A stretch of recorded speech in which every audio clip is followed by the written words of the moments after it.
Okay, चलिए बेटा start करते हैं हम क्लास आज की। देखिए, जैसा आप सबको पता है, हमारा टॉपिक चल रहा है इश्यू ऑफ डिबेंचर्स, ऋण पत्रों का निर्गमन।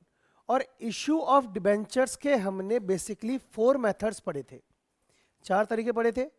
फर्स्ट मेथड हमने डिस्कस किया था issue of debentures consideration for cash, रोकड़ के बदले ऋण पत्रों का निर्गमन। दूसरा हमने पढ़ा था issue of debentures consideration of other than cash, रोकड़ के अतिरिक्त अन्य प्रतिफल के बदले ऋण पत्रों का निर्गमन।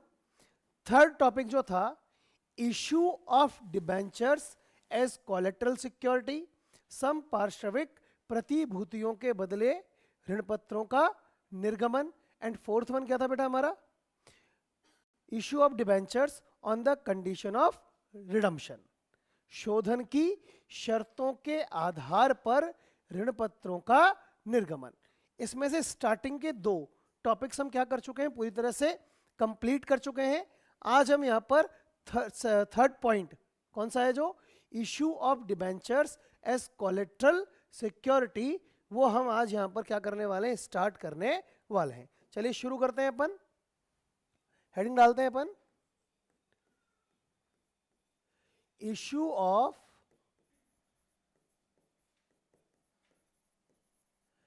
डिबेंचर्स एज कोलेटरल सिक्योरिटीज, सम पार्श्विक प्रतिभूतियों के बदले ऋण पत्रों का निर्गमन, सम पार्श्विक प्रतिभूतियों के बदले ऋण पत्रों का निर्गमन, issue of debentures as collateral security.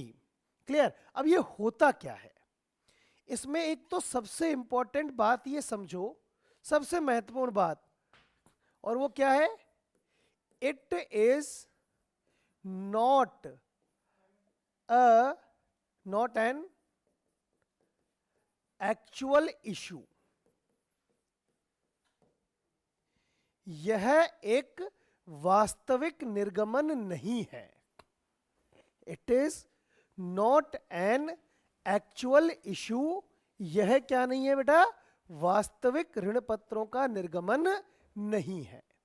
It is not an actual issue, यह वास्तविक निर्गमन नहीं है। तो फिर क्या है ये, तो फिर क्या है वो हम यहां पर समझते हैं। ध्यान देना, देखो समझो, कोई कंपनी है, क्या है बेटा, एक कंपनी है। कंपनी को क्या जरूरत पड़ती है, नीड फंड्स। क्या जरूरत पड़ती है बेटा कंपनी को, फंड्स की जरूरत पड़ती है, पैसे की आवश्यकता पड़ती है नहीं पड़ती। कंपनी को अपना व्यवसाय करने के लिए, अपने बिजनेस को कंटिन्यू करने के लिए, ऑपरेट करने के लिए पैसे की आवश्यकता निश्चित रूप से पड़ती ही पड़ती है। ये चीज क्लियर है? अच्छा, अब वो पैसे की आवश्यकता पूरी कैसे होगी, पैसे की आवश्यकता को पूरा करने के लिए कंपनी क्या करती है, इशू सिक्योरिटीज, सिक्योरिटीज इशू करती है। सिक्योरिटीज इशू करने का मतलब क्या हो गया, शेयर्स भी इशू करती है और डिबेंचर्स भी क्या करती है कंपनी, इशू करती है। और डिबेंचर्स का मतलब मैंने क्या बताया था बेटा आपको, लोन। डिबेंचर्स का मतलब क्या बताया था मैंने आपको, लोन बताया था। क्लियर, बात समझ में आई यहां तक?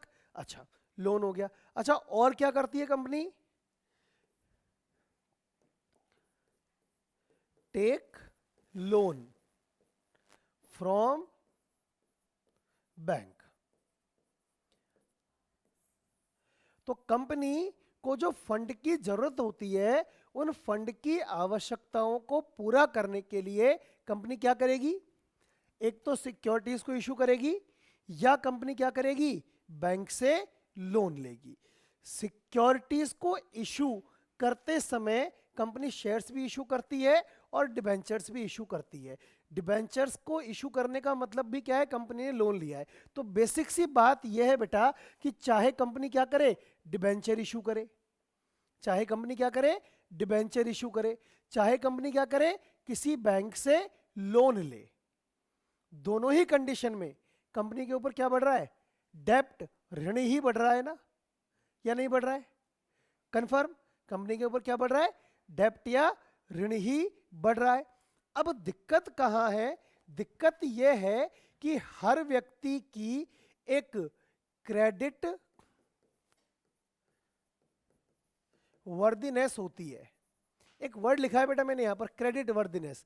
क्रेडिट वर्दीनेस साख होती है। क्या होती है? साख, गुडविल नहीं। गुडविल अलग चीज हो गई, गुडविल वाली साख जो है वो अलग बात है। यहां पर हम गुडविल की बात नहीं कर रहे हैं, हम बात कर रहे हैं बेटा किसकी? Credit worthiness. साख, साख मतलब कैपेसिटी ऑफ टेकिंग लोन। क्या होता है बेटा? Capacity of taking loan.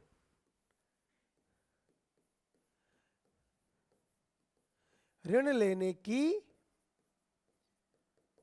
अधिकतम सीमा, maximum limit of taking loan, maximum limit of taking loan क्या कहलाती है? कंपनी की क्रेडिट वर्दीनेस कहलाती है। सबकी क्या होती है बेटा? लोन लेने की क्या होती है? एक कैपेसिटी होती है, maximum limit of taking loan. कोई भी कंपनी क्या नहीं कर सकती? उससे ज्यादा लोन नहीं ले सकती। क्या नहीं कर सकती बेटा? कोई भी कंपनी उससे ज्यादा लोन नहीं ले सकती। अब बात अपने समझ में आ गई। क्या समझ में आ गई? कि कोई भी कंपनी इस लिमिट से ज्यादा लोन नहीं ले सकती। ठीक है, अब मान लो कंपनी ने अपने कंपनी रजिस्ट्रार से, किससे? कंपनी रजिस्ट्रार से क्या कर रखा है? एक परमिशन ले रखी है। क्या किया हुआ है कंपनी ने? कंपनी रजिस्ट्रार से, फॉर एग्जांपल मैं बात करूंगा, अभी ध्यान से समझेंगे आप।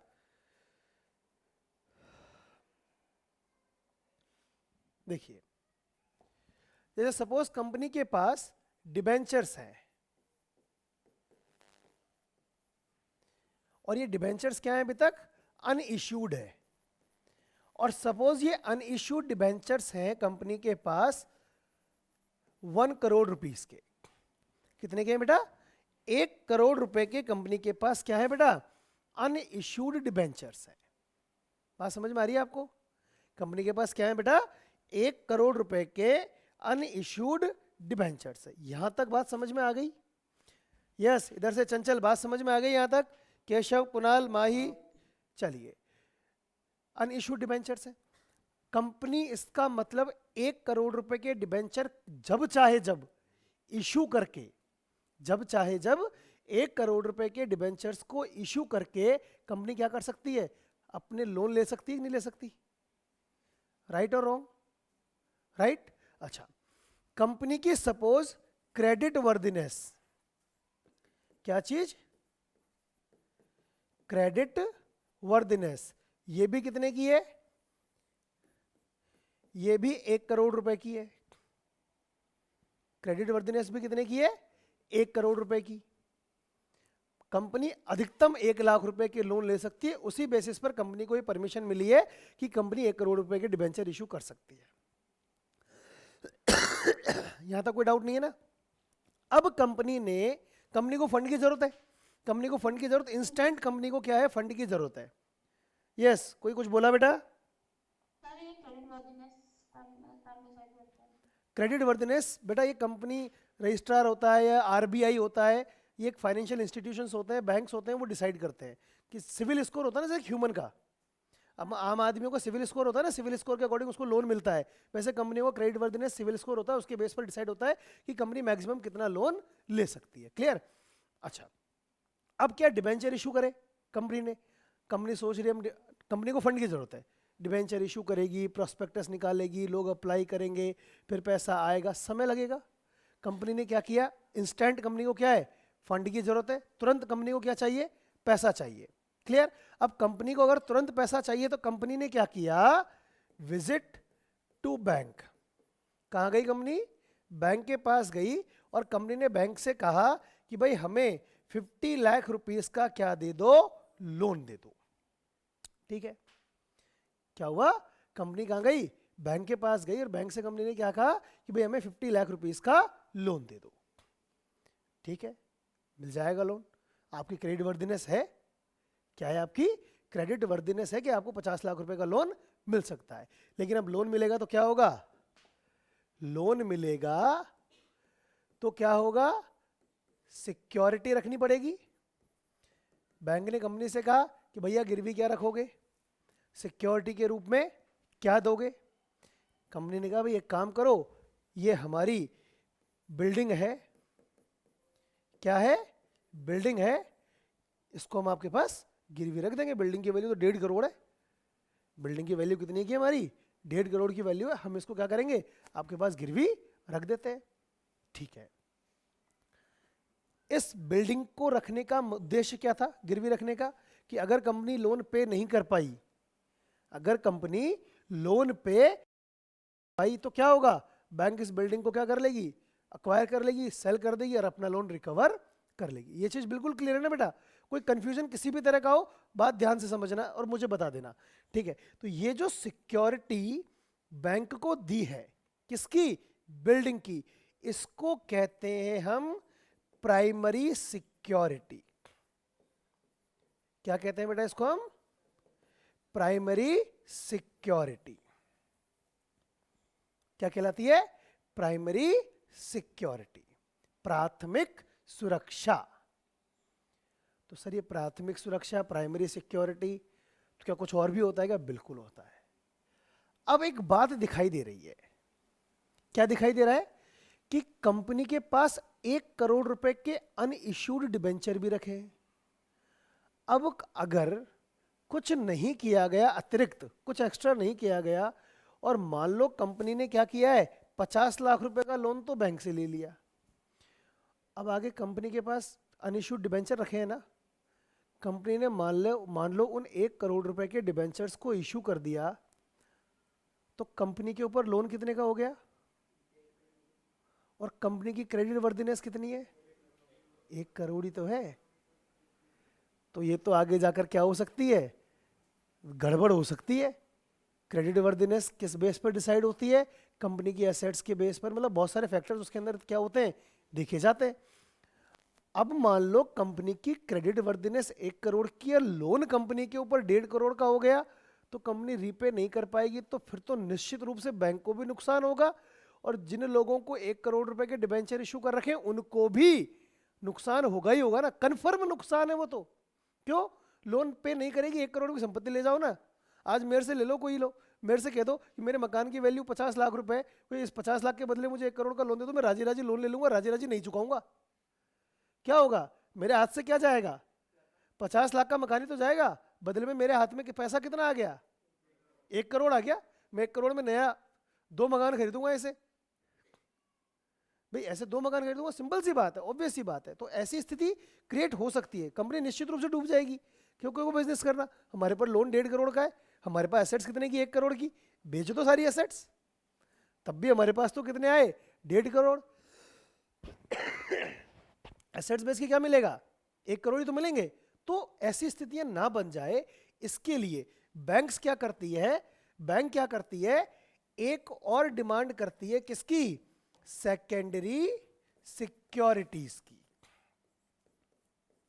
किसकी डिमांड कर देती है, सेकेंडरी सिक्योरिटी की। और ये सेकेंडरी सिक्योरिटी का मतलब क्या है, कि बैंक क्या कहती है कि तुम्हारे पास जो अनइश्यूड डिबेंचर्स है ना, कितने के, 1 करोड़ के, तुम हमसे 50 लाख का लोन ले रहे हो, तो 60 लाख रुपए के डिबेंचर्स हमारे पास जमा करा दो, डिपॉजिट डिबेंचर्स जमा करा दो। अब क्यों, क्योंकि तुमने जब ये डिबेंचर्स हमारे पास जमा करा दिए ना, तो तुम इनको इशू नहीं कर पाओगे, क्योंकि तुम्हारे पास कितने के बचेंगे, 40 लाख के डिबेंचर ही बचेंगे फिर। तो तुम अधिकतम कितने के इशू कर सकते हो डिबेंचर, 40 लाख के। 60 लाख के डिबेंचर तो तुम क्या नहीं कर सकते, इशू ही नहीं कर सकते। जब तुम डिबेंचर्स इशू नहीं कर सकते, तो तुम्हारे हमको कोई दिक्कत ही नहीं है, क्योंकि तुम 40 लाख के इशू कर दोगे, 50 लाख का तुमने लोन हमसे ले रखा है, 90 लाख ही हुए, एसेट्स तुम्हारे पास 1 करोड़ की है, हमने 10 लाख का मार्जिन क्यों रखा, हमारा ब्याज भी तो बनेगा, हमारा ब्याज भी तो बनेगा। तो मतलब हर तरीके से क्या कर लेती है बैंक, अपने आप को सिक्योर कर लेती है। कल को एसेट्स बेची जाएगी तो एसेट्स को बेचकर पूरा पैसा क्या हो जाए, रिकवर हो जाए, कोई दिक्कत नहीं आए। तो अब जो कंपनी अपने डिबेंचर्स क्या करेगी, डिपॉजिट करवाएगी किसके पास, बैंक के पास। कैसे, as a secondary security, as a secondary security. बेटा एक बार मैं कंप्लीट कर लूं, as a secondary security. This deposit is known as, this deposit is known as issue of debentures as collateral security। इसी तरह के निर्गमन को क्या कहा जाता है, डिबेंचर्स के निर्गमन को, ये जो डिबेंचर्स जो जमा कराए हैं ना, इसी को क्या कहा जाता है, issue of debentures as collateral security, ऋण पत्रों का समपार्श्विक प्रतिभूतियों के बदले निर्गमन। अब मैंने सबसे पहली लाइन क्या बोली थी, it is not an actual issue, यह कोई वास्तविक निर्गमन नहीं है, क्योंकि एक्चुअल में डिबेंचर्स को इशू किया ही नहीं जा रहा है। डिबेंचर्स को तो क्या किया जा रहा है, डिपॉजिट किया जा रहा है। डिबेंचर्स को इशू कहां किया है, डिबेंचर्स को तो क्या किया है, डिपॉजिट किया है। हम किसी और तरीके से जो डिबेंचर इशू करते हैं ना, उनके ऊपर ब्याज देना पड़ेगा। डिबेंचर इशू किए मतलब आपने क्या लिया है, लोन लिया है, लोन लिया है तो क्या करना पड़ेगा, उसके ऊपर बेटा ब्याज देना पड़ेगा। लेकिन यहां पर ब्याज नहीं देना पड़ेगा। जो डिबेंचर्स आप as a collateral security issue करते हो ना बेटा, उसके ऊपर क्या नहीं देना पड़ता, उसके ऊपर ब्याज नहीं देना पड़ता, उसके ऊपर इंटरेस्ट नहीं पे करना पड़ता। इंटरेस्ट केवल किसके लिए पे करोगे, जो बैंक से लोन लिया है उसके लिए, क्योंकि ये डिबेंचर्स आपने इशू नहीं किए हैं, ये डिबेंचर्स आपने क्या किए हैं, डिपॉजिट करवाए हैं। कैसे, as a collateral security. Any doubts? Yes, now someone asking me, Mansi tell me बेटा, हाँ बोलो। सर प्राइमरी सिक्योरिटी और आपने बताया था कि अगर हमने 10 करोड़ का लोन लिया, हम्म अभी प्राइमरी सिक्योरिटी अपन ने दे दी एज अ बिल्डिंग जो भी है, हम्म तो सर अगर उसकी भी उसका अमाउंट जो लोन के अमाउंट से ज्यादा है तो फिर क्या प्रॉब्लम है सर सेकेंडरी? देखो प्रॉब्लम क्या होती है क्या नहीं होती है, दैट्स अ डिफरेंट थिंग। बात यह है कि ये रूल्स बने हुए हैं, हर आदमी क्या करता है, अपने आप को सुरक्षित रख के चलता है। बैंक्स भी अपने आप को बेटा सेफ्टी रख के चलती है। बैंक्स भी क्या चाहती है कि नहीं, हमारा पैसा डूबना नहीं चाहिए। ठीक है, वो आज उसकी बिल्डिंग की वैल्यू 1.5 करोड़ है, फ्यूचर में क्या होगी, क्योंकि बैंक से लोन लिया है 50 लाख का, वो एक दिन के लिए तो लिया नहीं है, एक महीने के लिए नहीं लिया, एक साल के लिए नहीं लिया, कम से कम 10 या 12 साल 15 साल लगेंगे। 10-15 साल में जरूर थोड़ी बिल्डिंग ही रखी हो, प्लांटेड मशीनरी भी तो आप value as a primary security issue कर सकते हो, उसकी वैल्यू क्या होगी, डेप्रिशिएट भी तो होती चली जाएगी। कुछ भी आप जरूरी थोड़ी ना एक ही चीज रखोगे। बिल्डिंग की वैल्यू मान लो उस जिस जगह आपकी बिल्डिंग है उस एरिया में कोई प्रॉब्लम हो गया है, कुछ भी ऐसी चीज हो गई, उस जगह एरिया की वैल्यू क्या हो जाती है, कम हो जाती है। तो हर चीज को ध्यान रखा जाता है हमेशा, जितना लोन दिया है ना उससे ज्यादा अमाउंट की वैल्यू को ही गिरवी रखा जाता है अपने पास। तो that's it is not the question of what's the problem. यहाँ पर एक क्या प्रॉब्लम है वाली बात नहीं है, बात यह है कि कंपनी के ऊपर लोन जितनी उसकी क्रेडिट वर्दिनेस है उससे ज्यादा नहीं होना चाहिए। ये कंपनी की गलती है कि 50 लाख का लोन लेके 1.5 करोड़ की प्रॉपर्टी क्यों गिरवी रख रहा है, ऐसा कोई नहीं कह रहा। बात यह है कि कंपनी की मैक्सिमम लोन लेने की कैपेसिटी कितनी है, 1 करोड़, उससे ज्यादा कंपनी क्या नहीं ले सकती, लोन नहीं ले सकती। Is it clear? ठीक है बेटा, चलिए आगे बात करें अपन अब। तो प्राइमरी वो ये क्या होता है वो समझ में आ गया, issue of debenture is collateral security समझ में आ गया। तो चलिए थोड़ा सा इसको हम लिख लेते हैं, लिखिए आप सारे बच्चे, लिखेंगे आप।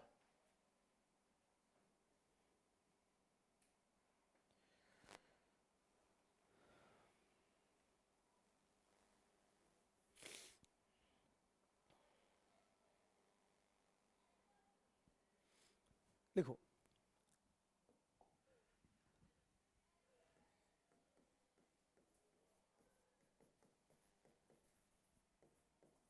issue of debentures as collateral security.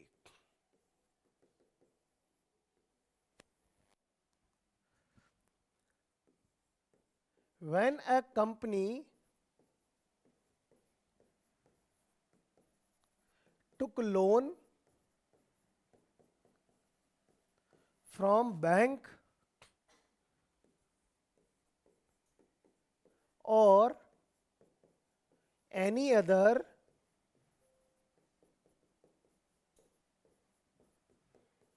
financial institution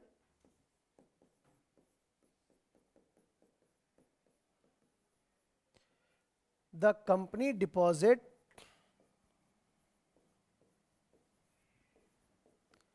its debentures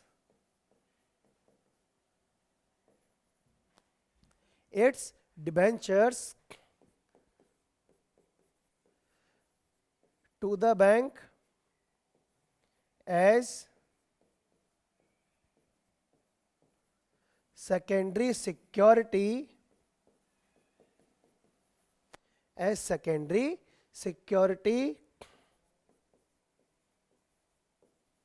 along with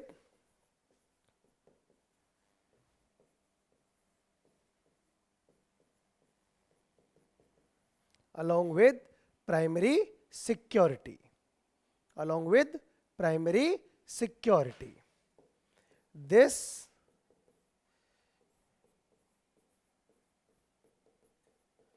deposition of debentures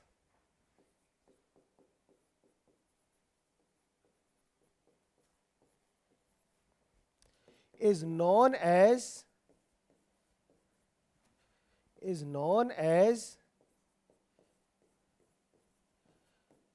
issue of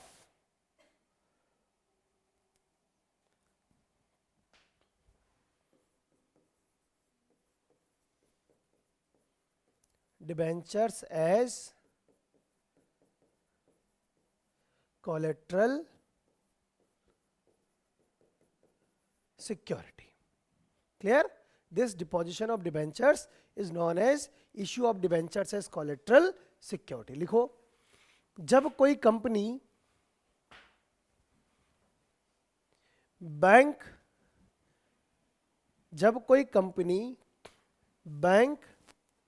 या किसी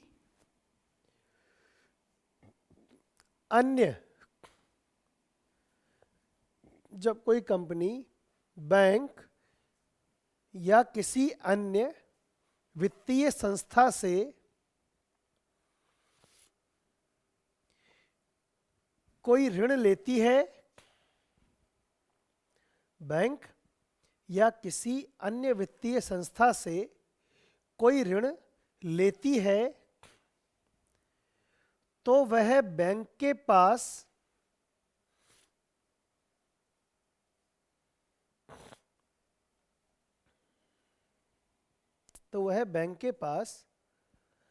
प्राथमिक सुरक्षा के साथ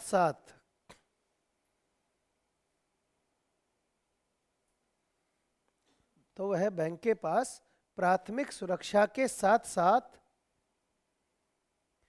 द्वितीयक सुरक्षा के रूप में अपने ऋण पत्रों को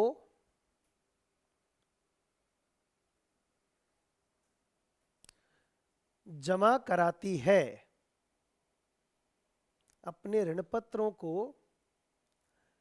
कराती है और इसे ही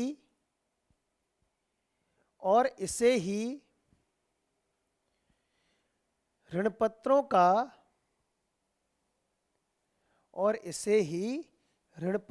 का समपार्श्विक प्रतिभूतियों के रूप में निर्गमन कहते हैं, और इसे ही ऋणपत्रों का समपार्श्विक प्रतिभूतियों के रूप में निर्गमन कहते हैं। क्लियर? कोई दिक्कत है यहां तक? कंफर्म? चलिए आगे बात करें। देखिए अगला टॉपिक, रिकॉर्डिंग ऑफ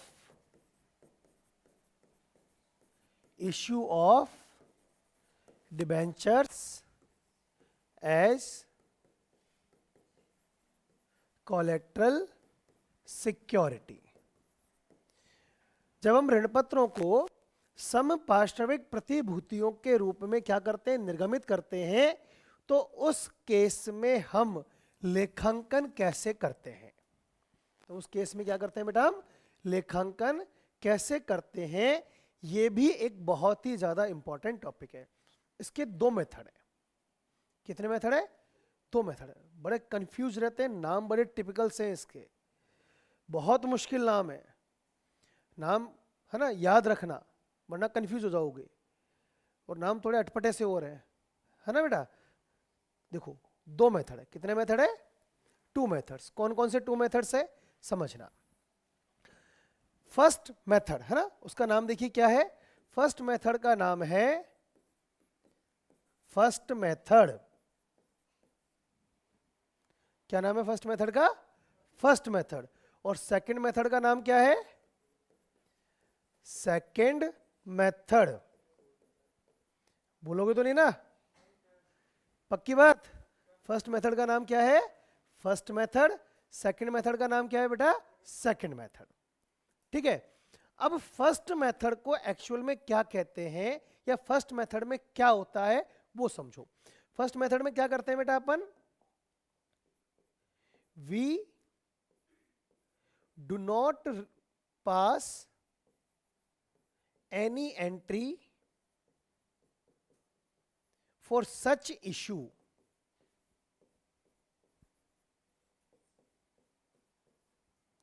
क्या नहीं करते बेटा? ये जो निर्गमन किया है ना ऋण पत्रों का, ये जो हमने डिबेंचर्स को इशू किया है, इसकी कोई एंट्री नहीं होती है। क्या नहीं होता है? इसकी कोई एंट्री नहीं होती है। और सेकंड मेथड में क्या है? We do pass an entry for such issue. इस निर्गमन के लिए क्या करते हैं बेटा? हम एक एंट्री करते हैं। क्लियर? कोई दिक्कत है इसमें? लिखो।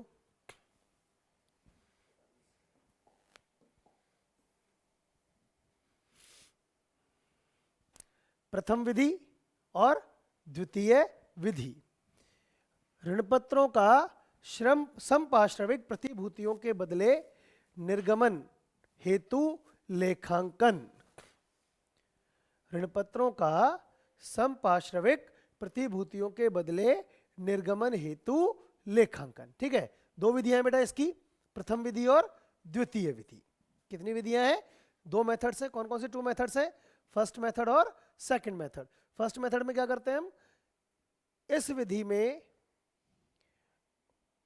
उक्त निर्गमन की कोई प्रविष्टि नहीं की जाती है। इस विधि में उक्त निर्गमन की कोई प्रविष्टि नहीं की जाती है।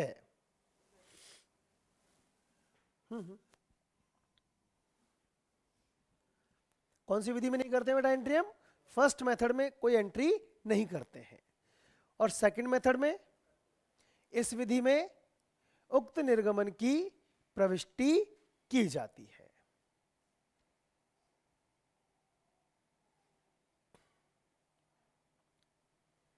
क्लियर? समझ में आ गई बात यहां तक? चलिए आगे बात करें अपन। ध्यान दीजिए। अब देखो, दो काम किए वैसे तो आपने। कितने काम किए? दो काम किए। अब दो काम क्या किए हैं? कंफ्यूज मत होना, दो काम क्या किए हैं वो समझो आप। क्या किया है आपने? पहला काम क्या किया है? आपने बैंक से लोन लिया है। पहला काम तो क्या किया है बेटा? आपने बैंक से लोन लिया है। दूसरा काम आपने क्या किया है? इश्यू ऑफ डिबेंचर्स, ऋण पत्रों का निर्गमन किया है। दूसरा काम क्या किया है हमने? डिबेंचर्स को इश्यू किया। पहला काम क्या किया है बेटा? हमने बैंक से लोन लिया है। दूसरा काम क्या किया है हमने? डिबेंचर्स को हमने इशू किया है। ठीक है। अब देखो, बैंक से अगर लोन लोगे तो उसकी एंट्री क्या होगी? बैंक से लोन लेने की एंट्री क्या होती है? Bank account debit to bank loan account. क्या एंट्री होगी बेटा? Bank account debit to bank loan account. और अगर आप क्या कर रहे हो, इन डिबेंचर्स को इशू करने की अगर एंट्री करते हो, कौन से केस में होती है एंट्री? सेकंड मेथड में। कौन से केस में एंट्री होती है? सेकंड मेथड में। तो अगर हम इसकी एंट्री करते हैं तो वो एंट्री क्या होती है वो समझेंगे अपन। अगर हम एंट्री करते हैं तो एंट्री क्या होगी वो समझो। एंट्री क्या होगी? Debenture suspense account debit. क्या एंट्री होगी? Debenture suspense account debit to debenture account. क्या एंट्री होगी बेटा? Debenture suspense account debit to debenture account. Clear? अच्छा, ये जो एंट्री है कौन सी? बैंक से लोन लेने की। ये कौन कौन से मेथड्स में होगी? In both the methods. ये एंट्री तो दोनों ही मेथड में होगी, चाहे मेथड फर्स्ट हो चाहे मेथड सेकंड हो, ये एंट्री दोनों मेथड्स में होगी। लेकिन कौन सी एंट्री? डिबेंचर्स को इशू करने की एंट्री केवल कौन से मेथड में होगी? Only in second method. ये एंट्री केवल कौन से मेथड में होगी बेटा? सेकंड मेथड में। फर्स्ट मेथड में ये एंट्री नहीं होगी, क्योंकि फर्स्ट मेथड में हमने लिखा भी यही है।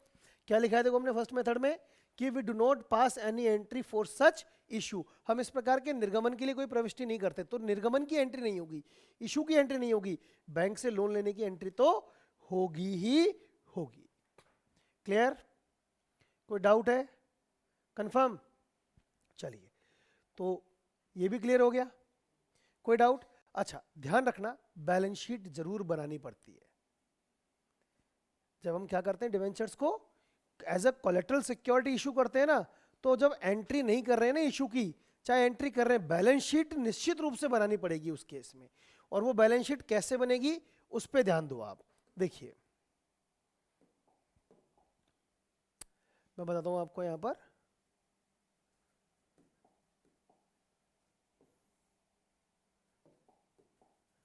देखिए, बैलेंस शीट हमें निश्चित रूप से बनानी ही पड़ेगी। बैलेंस शीट का फॉर्मेट सबको याद है। लायबिलिटी, केवल लायबिलिटी साइड बनानी होती है हमें। केवल कौन साइड बनानी होती है? Liability side. Equities and liability, share holders fund, ये तो सबसे पहला पॉइंट होता है। हालांकि सेकंड पॉइंट कौन सा होता है? मनी रिसीव्ड, वो share application money pending allotment, है ना, वो हमने लिखा नहीं है, कोई बात नहीं। नॉन करंट लायबिलिटीज, लोन है ना, तो नॉन करंट लायबिलिटीज, उसके अंदर क्या लिखा है हमने? लॉन्ग टर्म बोरोविंग्स, फिर क्या लिखेंगे? सिक्योर्ड लोन, फिर क्या लिखेंगे? Bank loan. ये तो लिखना ही लिखना है, ये तो लिखना ही लिखना है। लेकिन अगर मेथड कौन सा है बेटा? First method. अगर मेथड कौन सा है? First method. तो फर्स्ट मेथड की बैलेंस शीट कैसे बनेगी? बैंक लोन तक तो आपने लिख दिया, और बैंक लोन तक लिखने के बाद आप इसके नीचे, बैंक लोन के नीचे एक ब्रैकेट बनाओगे। क्या बनाओगे? एक ब्रैकेट। और उस ब्रैकेट में क्या लिख दोगे? जो भी है, परसेंटेज डिबेंचर्स ऑफ रुपीज, जितने के भी हैं, इश्यूड एज कोलेट्रल सिक्योरिटी। काम खत्म हो गया। रिकॉर्डिंग, ये जो हमने डिबेंचर्स को as a collateral security issue किया है ना, उसकी रिकॉर्डिंग हो गई यहां पर। ये कोई दिक्कत नहीं है, केवल इतना सा काम करना है। क्या करना है अपने को? बैलेंस शीट बनानी है। बैलेंस शीट के अंदर बैंक लोन तक तो लिखना ही है, क्योंकि बैंक लोन तो एक्चुअल है, ये इशू एक्चुअल नहीं है ना। तो केवल नीचे हम डिनोट कर देते हैं। क्या लिख देते हैं? नीचे एक फुटनोट की तरह लिख देते हैं कि भाई ये जो बैंक लोन है, इसके बदले हमने जो इतने डिबेंचर्स हैं उनको क्या किया हुआ है? As a collateral security issue किया हुआ है। क्लियर? लेकिन अगर मेथड कौन सा हो जाए बेटा, बताइए? मेथड कौन सा होगा बेटा? अगर सेकंड मेथड, कौन सा मेथड होगा? अगर मेथड होगा सेकंड मेथड,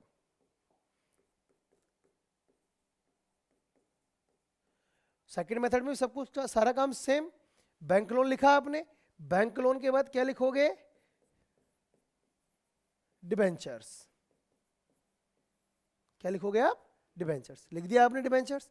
डिबेंचर्स लिख के अमाउंट अंदर ही लिखना। क्या लिखना? अमाउंट अंदर ही लिखना। फिर क्या लिखोगे नीचे? लेस डिबेंचर सस्पेंस, वो अमाउंट भी अंदर ही। और अमाउंट यहां पर क्या आ जाएगा, नील। तो बस केवल प्रेजेंट करने का तरीका अलग है, क्योंकि हमने क्या की थी, यहां पर एंट्री की थी ना। देखो पहले केस में तो हमने एंट्री की नहीं, तो डिबेंचर को शो करने की जरूरत नहीं है। दूसरे सेकंड मेथड में हमने एंट्री की है ना, एंट्री की है तो उसको बैलेंस शीट में प्रेजेंट करना पड़ेगा, कर दिया हमने प्रेजेंट। हमने डिबेंचर अकाउंट भी ओपन किया, हमने डिबेंचर सस्पेंस अकाउंट भी ओपन किया, तो डिबेंचर अकाउंट भी ओपन किया, डिबेंचर सस्पेंस भी ओपन किया, उन दोनों को हमने क्या कर दिया, प्रेजेंट कर दिया, आपस में लिख दिया। केवल प्रेजेंट इस तरह से हमें करना होता है। आई जस्ट होप कि सबको क्लियर होगी यहाँ तक बात। अगर किसी को यहाँ तक कोई डाउट है, you can ask me, anybody, if anybody has any doubt you can ask me. Pandey ji कोई दिक्कत? जयेश, जयेश है क्या क्लास में? नहीं है। हाँ भाई बंसल, कोई दिक्कत? कंफर्म? कोई दिक्कत नहीं है बेटा?